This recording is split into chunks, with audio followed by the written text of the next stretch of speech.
O livro da revelação de Jesus. O autor desse livro, cujo nome original não é Revelações, é nomeado no começo. Foi escrito por João, que poderia se referir ao discípulo amado que escreveu o Evangelho e as cartas de João, ou poderiam ser um João diferente, um profeta judaico messiânico que viajou e ensinou na igreja primitiva. Seja qual for o João, ele deixa claro no parágrafo de abertura que tipo de livro ele escreveu. Ele chama isso de revelação, ou apocalipse.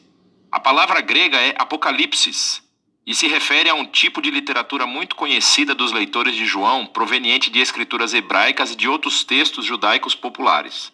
Apocalipse relata os sonhos e visões simbólicas de um profeta que revelam a perspectiva celestial de Deus sobre a história e os eventos atuais, de modo que o presente pudesse ser visto à luz do resultado final da história.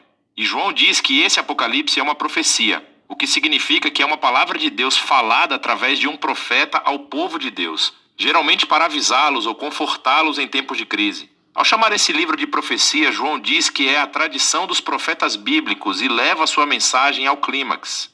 E essa profecia apocalíptica foi enviada para pessoas reais que João conhecia. O livro começa e termina como uma carta circular que foi enviada para 7 igrejas na antiga província romana da Ásia. Agora, 7 é um número significativo para João. É um símbolo de plenitude baseado no ciclo de 7 dias sabáticos no Antigo Testamento. E João envolveu o número 7 em cada parte desse livro. Agora, com essa abertura, João nos deu uma orientação clara sobre como ele quer que entendamos esse livro. Apocalipses judaicos eram comunicados através de imagens e números simbólicos. Não é um código secreto que prevê o fim do mundo. Em vez disso, João usa constantemente esses símbolos que são extraídos do Antigo Testamento e espera que seus leitores saibam o que os símbolos significam ao procurar os textos que ele está aludindo. Além disso, o fato de ser uma carta significa que João está realmente abordando as situações dessas igrejas no primeiro século. E assim, embora esse livro tenha muito a dizer aos cristãos das gerações posteriores, o significado do livro deve primeiro ser ancorado no contexto histórico do tempo local e público de João, o que nos leva à primeira seção do livro, a mensagem de Jesus às 7 igrejas. João estava exilado na ilha de Patmos e ele teve uma visão do Jesus ressuscitado sendo exaltado como rei do mundo. E ele estava em pé, entre 7 luzes acesas. E João disse que isso é um símbolo das 7 igrejas na Ásia Menor que foram adaptadas do livro do profeta Zacarias. E Jesus começa a abordar os problemas específicos que cada igreja enfrenta. Algumas estavam apáticas devido à riqueza e à afluência. Outras estavam se comprometendo. Seu povo ainda estava comendo refeições de rituais a outros deuses e dormindo em templos pagãos. Mas outros entre as igrejas permaneceram fiéis a Jesus e estavam sofrendo perseguição e até violência.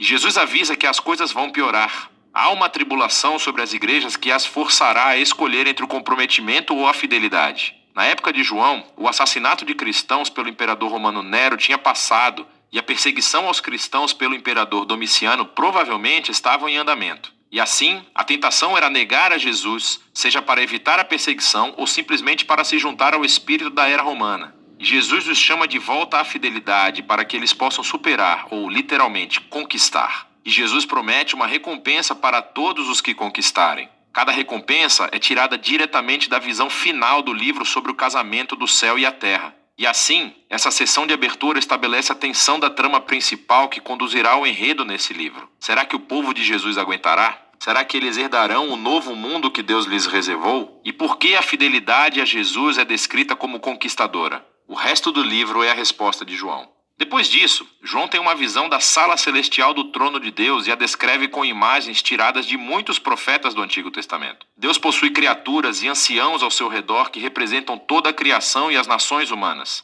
E eles estão dando honra e fidelidade ao único Criador verdadeiro de Deus, que é Santo, Santo, Santo. Na mão de Deus está um pergaminho fechado com 7 selos de cera. Simboliza a mensagem dos profetas do Antigo Testamento e o pergaminho selado das visões de Daniel. Estes são todos sobre como o reino de Deus existirá aqui na terra completamente como no céu. Mas acontece que ninguém é capaz de abrir o pergaminho, até que João ouve sobre alguém que pode. É o leão da tribo de Judá e da raiz de Davi. Ele pode abri-lo. Estas são descrições clássicas do Antigo Testamento do rei messiânico, que traria o reino de Deus através da conquista militar. Agora, isso é o que João ouve. Mas o que ele vê não é um rei leão agressivo, mas sim um cordeiro sacrificado e sangrento que está vivo, parado ali, pronto para abrir o pergaminho. Agora, esse símbolo de Jesus como cordeiro morto Isso é crucialmente importante para a compreensão do livro. João está dizendo que a promessa do Antigo Testamento do futuro reino vitorioso de Deus foi inaugurada através do Messias crucificado. Jesus venceu os seus inimigos, morrendo por eles, como o verdadeiro Cordeiro da Páscoa, para que pudessem se redimir. Por causa da ressurreição, a morte de Jesus na cruz não foi uma derrota, mas sim a sua entronização. Foi a maneira como ele conquistou o mal. E assim, essa visão conclui com o Cordeiro ao lado do que está sentado no trono. E juntos eles são adorados como o único e verdadeiro Criador e Redentor. E o Cordeiro morto começa a abrir o pergaminho. É um símbolo da sua autoridade divina para guiar a história até a sua conclusão. O que nos leva à próxima seção do livro. Os 3 ciclos dos 7. 7 selos, 7 trombetas e 7 taças.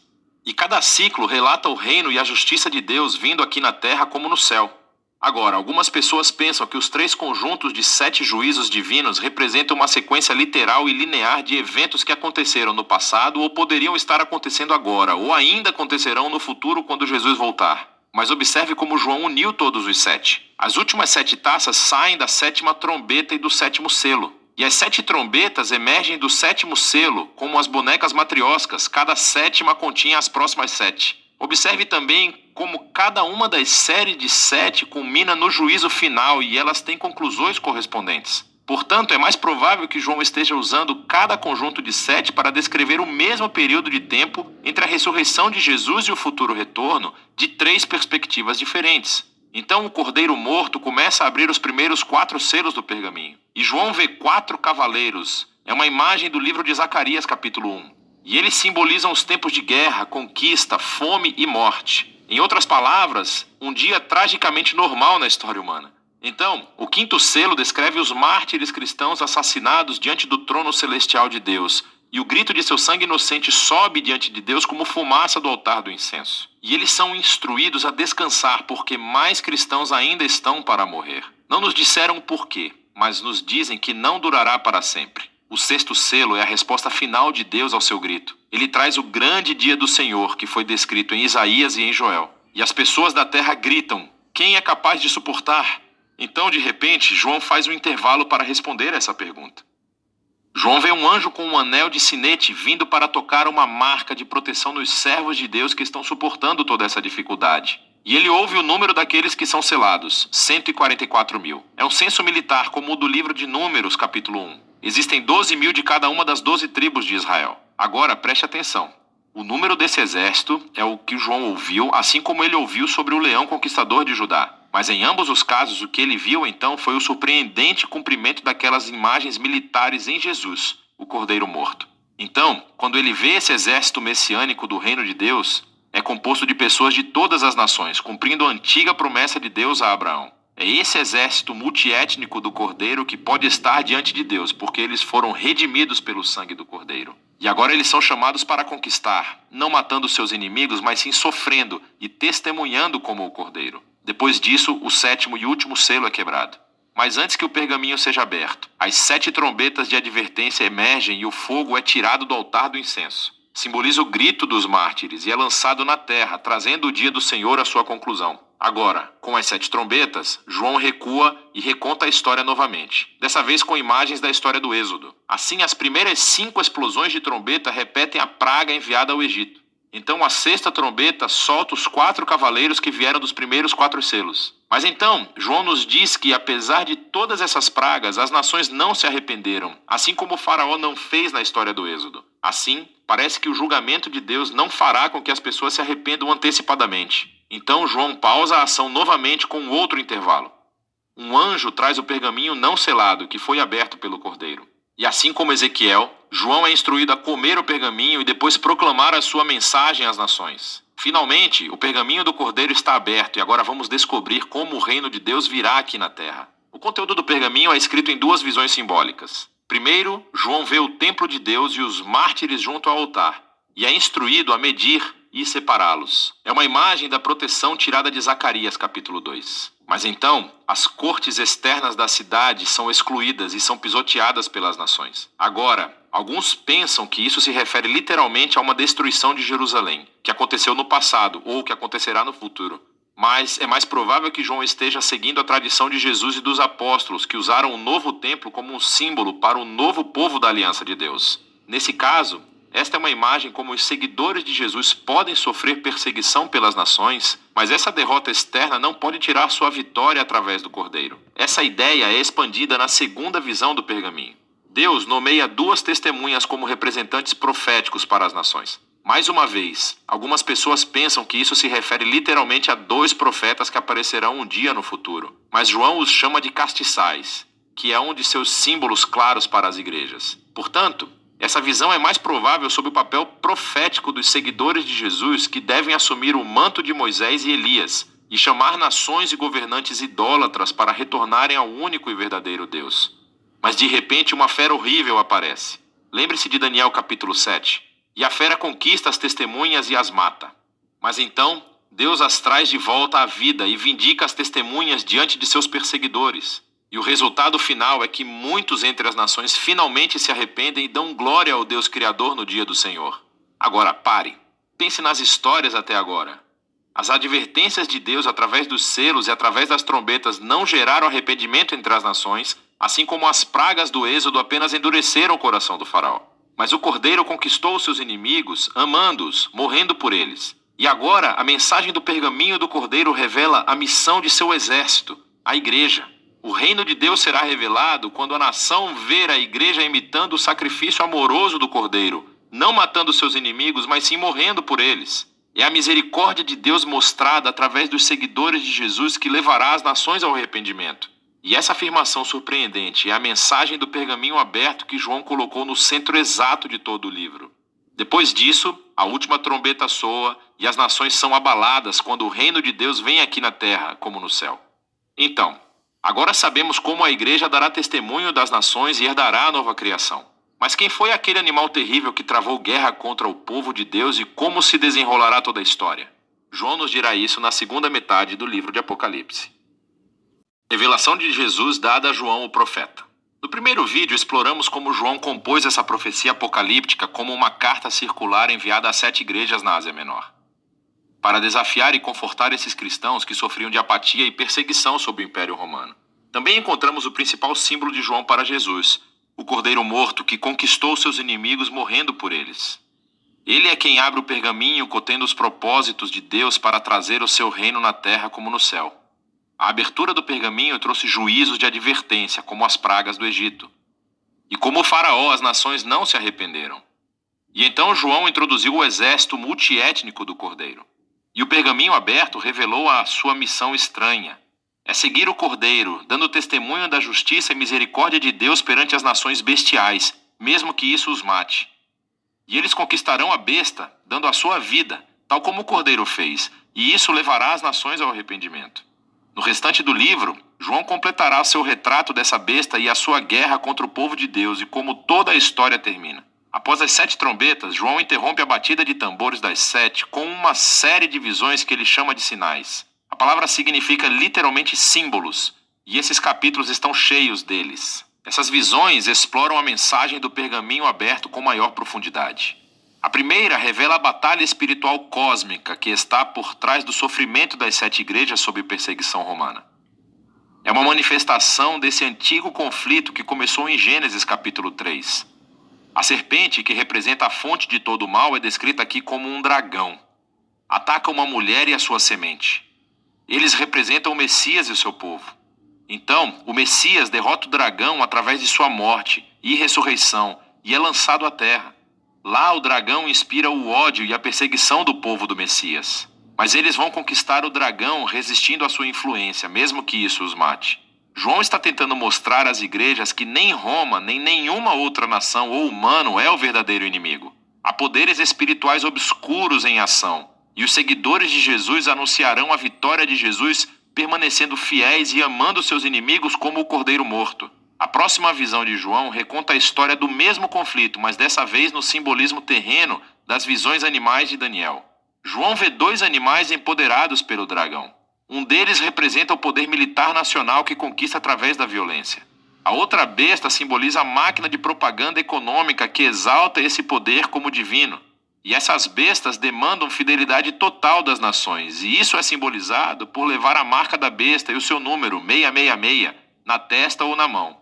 Agora, esta é uma imagem infame e você não descobrirá seu significado lendo manchetes de notícias. João está fazendo uma clara referência hebraica ao Antigo Testamento aqui. Primeiro de tudo, essa marca é o anti-Shema.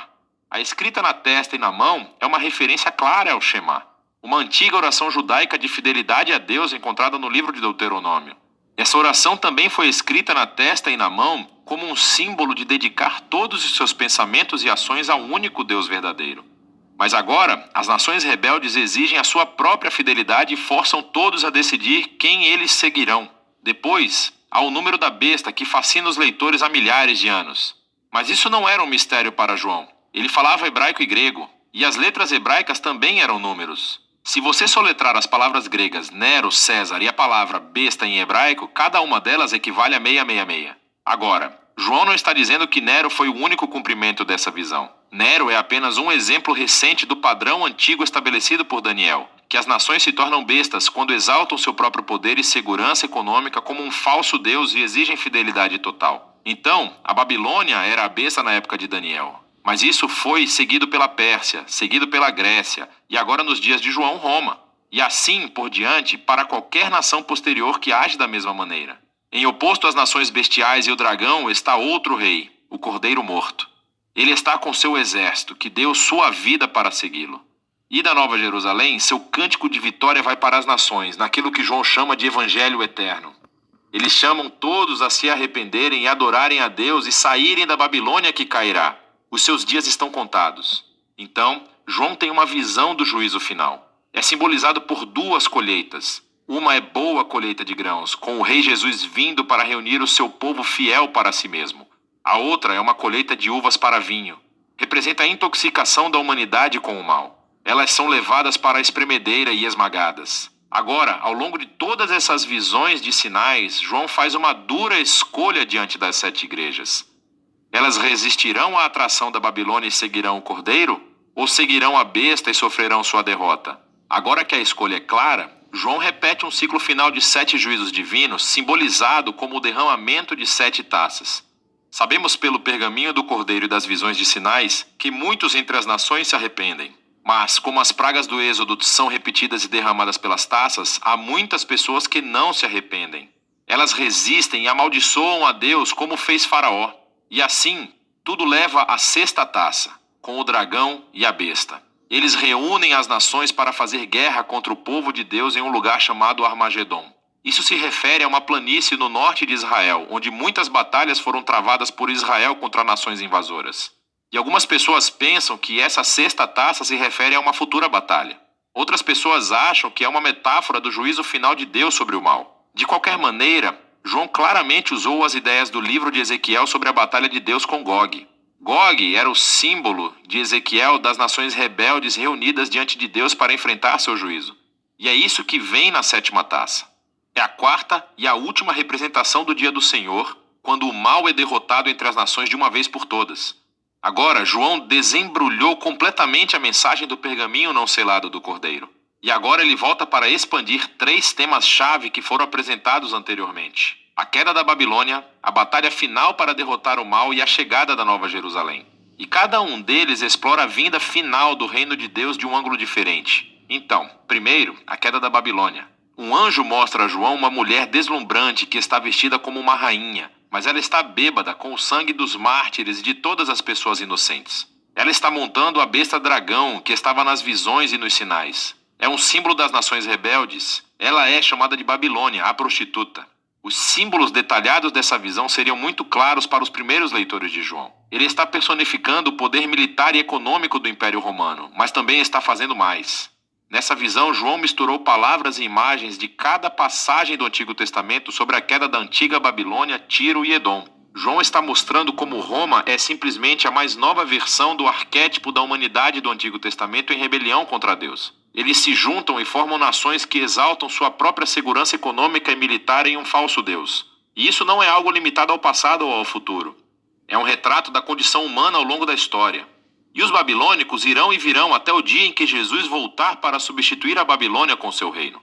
Mas como virá o reino de Jesus? Até esse ponto, o dia do Senhor foi descrito como um dia de fogo, ou terremoto, ou colheita, e agora é descrito como uma batalha final, e essa história é contada 2 vezes. Isso resulta na vindicação dos mártires. Agora, João nos leva de volta à sexta taça, onde as nações se reuniram para se opor a Deus e de repente Jesus aparece. Ele é o grande herói. Ele é a palavra de Deus cavalgando em um cavalo branco e está pronto para conquistar o mal do mundo. Mas preste atenção, ele está coberto de sangue antes mesmo da batalha começar. E isso é porque é o sangue dele. E a sua única arma é a espada da sua boca.